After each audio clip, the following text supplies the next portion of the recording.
showing you how to do a retro chic look. My name is Julie Pope, and I'm a makeup artist collaborating with MAINENTRANCE Artists here in New York City. Today we're working on Mari, and she's just an average New Yorker. She has a corporate job, and we're going to show you how to take our runway inspirations and give her a look that's very chic and very retro inspired for everyday wear, whether she's coming from the office or going out at night. We're going to start by prepping the skin. We've already added some foundation, but just to give her, again, some texture, some nice dewy finish, we're going to add a little bit of foundation just to the top of her cheekbones. Starting with my Studio Sculpt and MAC, I'm applying it to my hand first, and that way I could choose the amount of foundation I want to apply and wear. I'm just taking a sponge and applying it right above. Notice how the shade is a slight tone lighter, but still inside the same tone. And that way I could add a bit of highlight, and it really brightens up her skin, giving her a nice dewy look. Using one side of my sponge to apply and the other side to blend. It's important when applying anything with makeup to be comfortable. I'm just going to apply a slight bit to the bridge of the nose and to the tops of her brows. Again, just compressing, patting it in, giving her a nice bit of glow. Now we're going to go ahead, I'm going to grab a foundation brush and apply a prep to her eyes. That way we could start with our look. So just using a Makeup Forever in number 13, go ahead and close your eyes, Aqua Eyes. It's a nice light beige. I'm wanting to get a very sheer effect all over. I like the brush that I'm using because it comes to a tapered point at the end, allowing me to get into creases and hard to reach places very easily. Again, blending away, notice as I'm lifting up a little bit more so that it blends away to nothing. I'm just going to grab a vanilla eyeshadow. This particular one happens to be TG's Bedhead eyeshadow in vanilla, and I'm taking it gently, only dipping it once and compressing it nicely. And taking it and compressing it in. That way I could really get that pigment nicely in there. Keeping in mind that where you start is where there's going to be the most amount of pigment. So I want there to be a nice flush of matte pigment right underneath her brows. And I'm just taking it, lifting it lightly and pressing it into the skin, ensuring that this shadow is going to stay there all day long. Same thing on the other side. Taking it right underneath the brow and pressing it nicely. Moving on, I'm just going to grab my blending brush and use a brown eyeshadow, just gently applying some, tapping out the excess, and starting again in the arch. Just so that I can get a nice amount of definition here. Moving the shadow side to side on the crease line. It's important for you to always, or to know that you don't need to continue to grab pigment from your eyeshadow, that just moving it and blending it, you can create more looks than you know. I'm just trying to create a soft shadow so that it has a nice classic appeal to it. Remember, the name of our collection is Retro Chic. So really bring it in here just on the crease to give her this nice, soft look is what we're trying to achieve. Dipping just once in here, taking off the excess, starting in the center where I want to see the most amount of my pigment, and then just gently moving side to side. Keeping the look simple and classic. We've seen these kind of looks all the way from Audrey Hepburn inspired what looks to modern day on our runway, like Altazera just recently did in their spring summer collection, or from TV shows like Mad Men that's really popular right now. It's a look that's timeless and can be brought to modern depending on your choice of colors. Next, I'm moving on. I'm using my TG Precision Black Liner, and I'm starting right at the center just so I could get my amount of thickness that I'm looking for. Open her eyes so I could check the amount of thickness and go ahead and close. If you're not careful, you could end up, making one side bigger than focusing on the other. Now I'm going from the outside so that way I could create a nice light wingtip. Working with this pen makes it very easy because it already has a nice pointy shape, so it's pretty effortless and to create this nice wingtip. When working on the second eye, it's really important for you to, again, take a step back and check your balance. It's important that you take your time with this. Go ahead and open again. Making sure that you get it right, so that way you're not forced to compromise on your shape. Going forward, I'm just going to grab a black kohl pencil and I'm going to add it. Go ahead and look away, have your client look away from where you're coming from, and just adding it right to the inner part of their eye, giving them a bit of lift and definition and completing the look across the top. So one more time on the other side. Make sure, again, have your client look away from where you're coming from. And again, put it gently on the wet line. Completing your look and adding some depth to your client's eyes. Now I'm just grabbing a light pink blush just to bring out some color. Again, tapping out the excess so that we don't have too much fall. Starting at the apples of our cheeks, gently pressing it in, and then blending it up and out. Because the blush that I've chosen has a lot of pigment on it, I'm going to choose to grab another brush, a fan brush, to blend it out. That way we have that nice color on the cheeks, but it's nice and diffused. And again, one more time on the other side, blending it out. By starting with the first brush, I'm ensuring that the pigment is exactly where I want it, and moving to the fan brush, I'm able to diffuse it exactly how I like it. Again, up and down. Always moving towards the ear and out. And then of course, completing the retro chic look with a nice bright color. Now pay attention here because we're really gonna transform the look. I'm gonna start out with this bright orange that's Makeup Forever, and I'm going to move forward by making it have a redder tone so it'll look more like a sorbet by the time I'm done when I use my liner. So again, starting in the center, making sure that I'm really building my pigment up before I move to the outer edges. Then very softly and nicely moving it down. This will be one thing Maureen will not fear putting on at the end of the day. It's so easy to reapply as long as you pay attention when you first apply it. Really pumping in the product before you move it.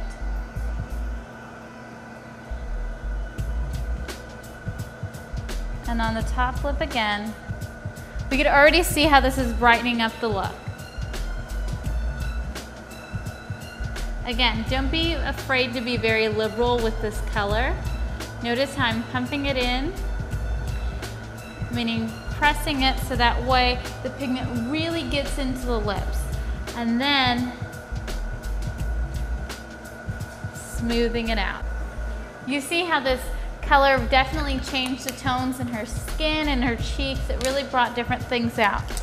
So moving on, I'm grabbing a nice deep red lip liner and taking it at the peak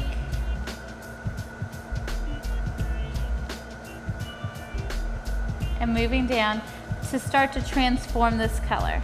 And again, on the bottom. Making sure to move up into the color, not just keeping it on the line. We could already see how this has started to transform and give more of that sorbet shape that I had talked about at first. Notice how I didn't take it all the way to the corners, that way we could still have that orange stay nice and sharp. Now, going back to the sponge that we used with the color at first to create the dewiness, coming back in and using that same bit of foundation to clean up your edges is gonna be smart. One, it's gonna stop any type of bleeding, and the other thing is it's going to really define the lips, so you're gonna be able to see through them very well.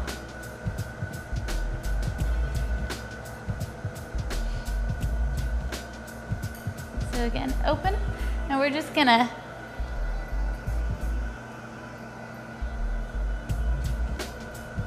dust off anything that might have fallen, but as you can see, very retro chic.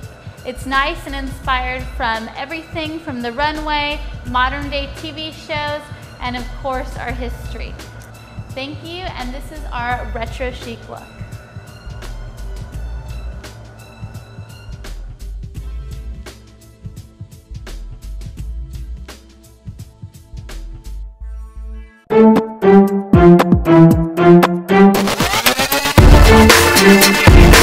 Today we're going to be creating a Luxe grunge feel. My name is Bachen. I'm a creative director at MAINENTRANCE Artists here in New York City. This is Colleen Nika. She's a freelance journalist, a DJ, and a fashion editor for Rolling Stone magazine. So Luxe grunge fits her and her whole personality perfectly. You can see that she has medium brown hair, and right now it's pretty much all natural, so it's going to be quite a change today. I've already spoken with creative director DJ Riggs, and we have come up with the perfect plan to transform Colleen. So what I'm going to be doing with the color first off is working in the roots and working that out to the ends. I'm working with a tone of tarnished ruby, so that's going to be about at the same level that she is, but a red, and working out to an ink black on some of the ends. What that's going to do is really create more of a moody romance and a really luxurious feel, even though it's going to be rock and roll. The color that I'm using is going to be a demi-permanent color. I'm using a professional color line. In this case, I'm using TG color. And the reason that I've chosen a demi-permanent is so that it grows out gracefully and the tone gradually fades out. It's going to be more of a muted tone, and that's why we're calling it a tarnished ruby, because we're not trying to make a pop of color, more of an understated glamorous grunge. So you can see here that as I'm working through, I'm taking diagonal sections, pulling the hair away from the face, keeping it nice and clean, and I'm using the tail of my pin comb to section rather than the back of my brush. The reason for that is, again, for cleanliness, because it's so easy to get messy in these techniques, and especially when you're working with darker colors, cleanliness rules. So just going to continue down in this section, and you can see that I'm working along either side of that parting. And that's almost like cross-checking as I go to make sure that I don't miss any spots. As I get closer to the hairline, what's important is that I'm really aware not to get any extra color on Colleen's forehead or outside of her hairline, because you can see that she's quite fair-skinned, and that means that color is going to stain really easily. So just being really cautious with that, using the edges of my brush to just pick up those little baby hairs and bring them back into the rest of the hair. So the first part of this technique is quite repetitive. We're just going to be touching up the roots everywhere. And this is something that, you know, all of us ladies have to do quite often. Luckily, because we are using that demi-permanent color, the maintenance on this for Colleen is going to be more gradual. She might want to come in every 2 to 3 months rather than every 4 weeks. We're also going to be adding in the ink black, and what that is going to do is add that moodiness that we're looking for, that moody romance.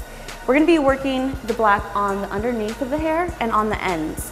It's almost going to create a feeling of do-it-yourself. in a sense that, you know, a lot of the girls you see that are out there and maybe Lower East Side, East Village in New York City, they've been doing their hair themselves, and maybe it used to be dark and then they decided to be red, and it kind of ends up with that darker color on the ends and brighter roots.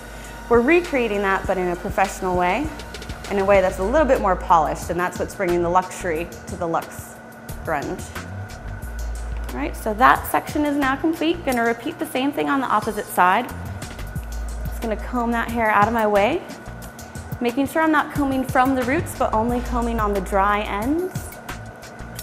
And that's gonna keep everything nice and organized. And you can see the texture of the color that I'm working with is really a little bit looser, so that makes it really easy to spread. So now our root shade, or our foundation for the technique, is in. What I'm gonna do first of all is remove my negative space, or the hair that's gonna be the solid color. So in this case, it'll be the solid tarnished ruby. And what I wanna work with is a halo shape in the top of the head shape. So I'm just gonna work around the head shape, taking a little bit at a time, working a round section. And since the head is round, if you just follow the curve of the head, it connects your dots pretty easily. If you have a hard time making that whole shape, what you can do is put a radial line in from ear to ear, and then do half a circle and another half a circle. So I'm just gonna clip this away, and what I'm gonna do is I'm gonna place my mesh under, and instead of trying to stick the mesh to her forehead, I'm gonna stick it to the underneath of the color. And then it's really easy, it just stays. I don't even need to hold it there. Now what I'm gonna do is I'm gonna take that tarnished ruby color, I'm gonna bring it down into the mid-band, and then on the ends, I'm gonna create almost that dip dye or kind of inky black feeling on the ends. So painting again with my medium color. And here I'm not being too precious about creating a line or making sure it's exactly in the same place. What I'm trying to do with this is have more of a free-form feeling. It's almost like you're painting rather than your hair coloring. So I'm gonna start my concentration on the ends and then work up with a flick of the wrist and less color on my brush. So you can see that even though it's roughly in the same place as the previous section, it's irregular. So I'm not trying to create a line, I'm trying to create a softness. Sometimes you think you covered an area, but you didn't really get it. So it's important to maintain those fine sections, even though the color feels like it's covering. So now I'm just gonna fold this mesh up and stick it to the top of the head shape. Do the same thing on the opposite side of the fringe. So now with the longer lengths, I'm gonna change my approach a little bit. And instead of working all onto one mesh strip, I'm just gonna work very freeform. So put your head down for me. So first of all, I'm gonna comb the color through. And you can see that here I'm using the back of my brush, almost like I'm doing a relaxer, to pull that color that's from the root down through to the mid-bands. Now what I'm gonna be doing is just working one mesh through the underneath again. This time, I'm gonna work all in one section. So I get a little bit of her natural color shining through, so it's even more of a variation. So I'm gonna place that color on there. I'm gonna lay it on quite thick.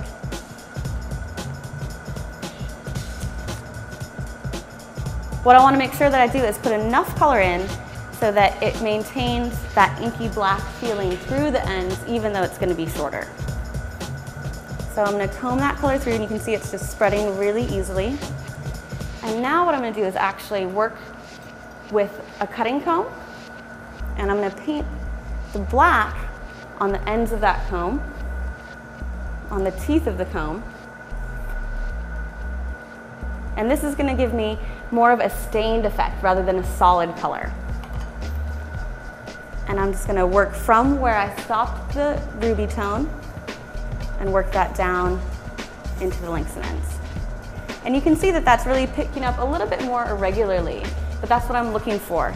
This is not about perfection.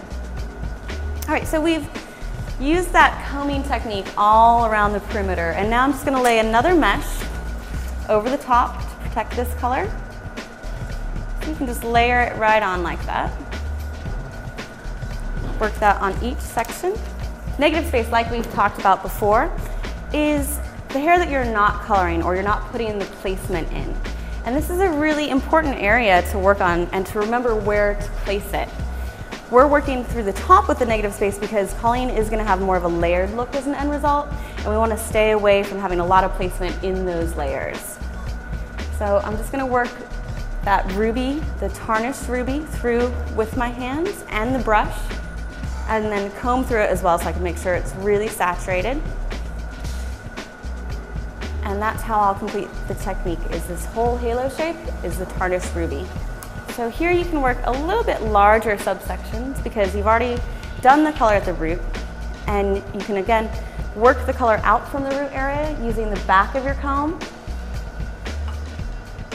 And because you're using your hands to emulsify, you can work it through a larger section.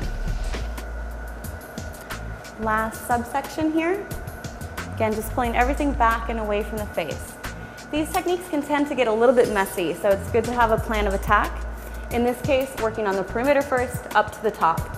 And then as soon as I'm done with this section, I'm going to move those meshes away from Colleen's face, and the technique will be complete. All right, so our processing time has finished. It's been 20 minutes, and time to shampoo. Just going to take all of these mesh strips out at once. I'm not concerned about the colors being massaged together. That's part of the effect. And what's important to remember when you're working with a darker color is that you don't want to actually hit the water right on your hairline at first, because believe it or not, color removes color. So I'm going to get just my fingertips a little bit moist, and then I'm going to use the color from the excess color from Colleen's scalp and just massage that around and emulsify into the hairline. And this is actually going to remove any staining that might have happened. When you see the water rinse clean, then you know it's all out. For Colleen's maintenance at home, I would recommend for her to use a color-safe shampoo, and possibly one that actually has some red color in it. Davines makes a great one. Also, to keep your red lively, it's great not to wash your hair every day. So if you feel like you need to redo your hair, what you can do is get it wet and rinse and restyle. The look of this Luxe Grunge, you can see it has elements of that rawness to it. You can see that it works from more of a tarnished ruby here into an ink black at the ends. So it's almost as if she had been messing with it herself, but in a way that's so subtle and so luxurious that it has to be done professionally, and it has to be an element that is intentional and not a mistake.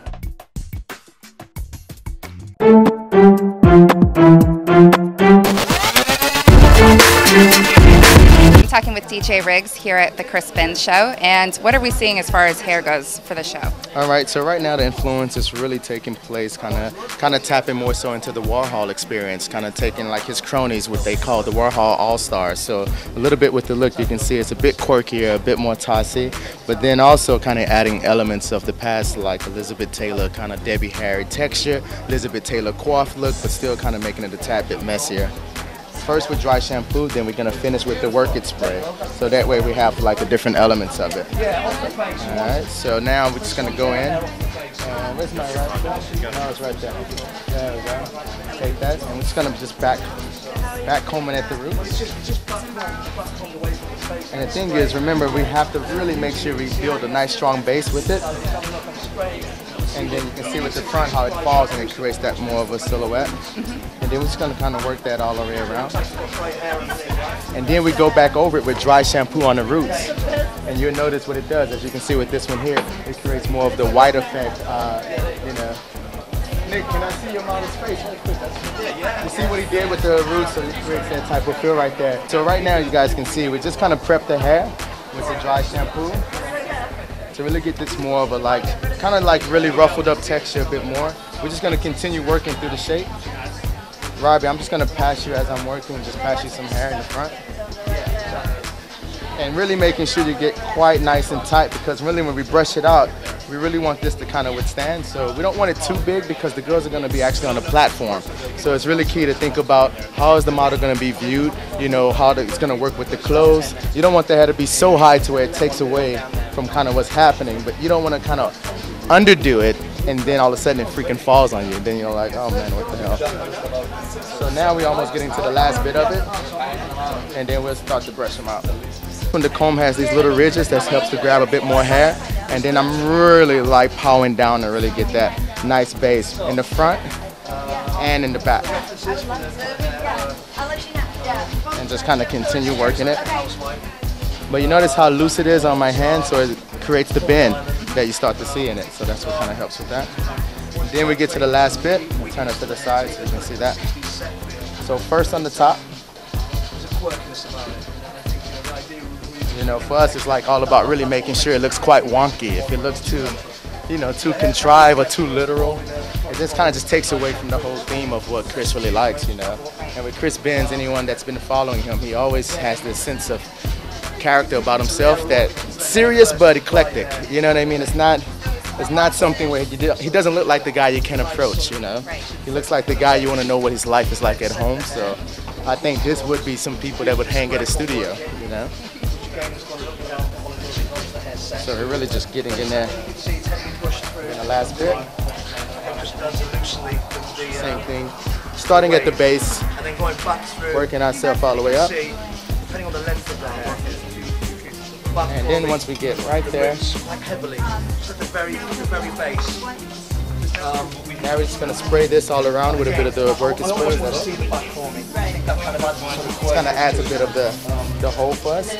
Then we'll just start the brush. Yeah, exactly. So, you know, so sort of loosely. Or you know, almost looks like they've slept on it. You know, I don't want You can just kind of see how it's kind of swiping it a bit. And each one's slightly different. Just to kind of like let some of that really show off a bit.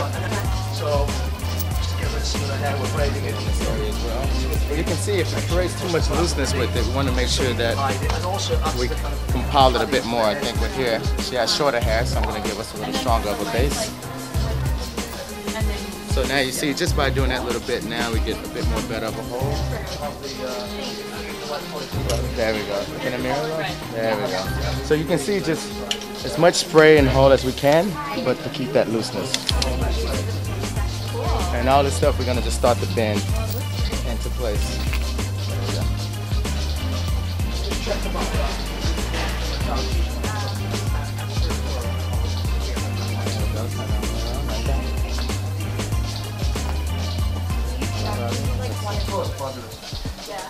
So now everything else we're just going to take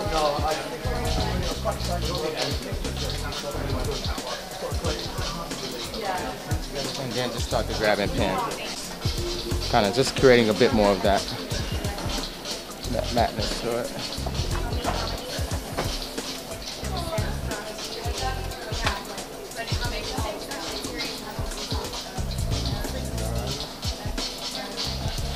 All the way down to it. There we go. Then we just kind of start to.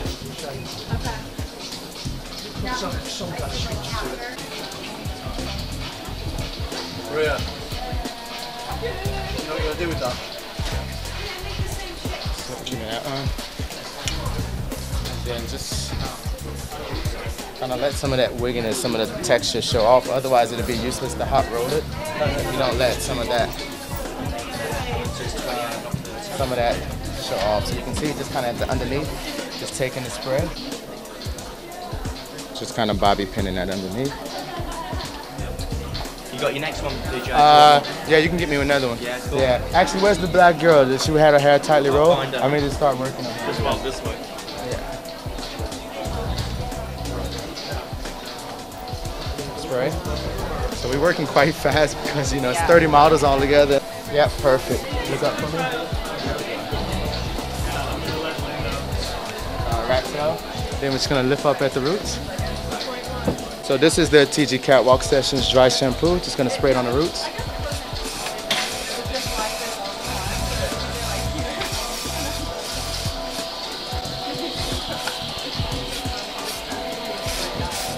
So it gives the girls more of that matted out type of feeling.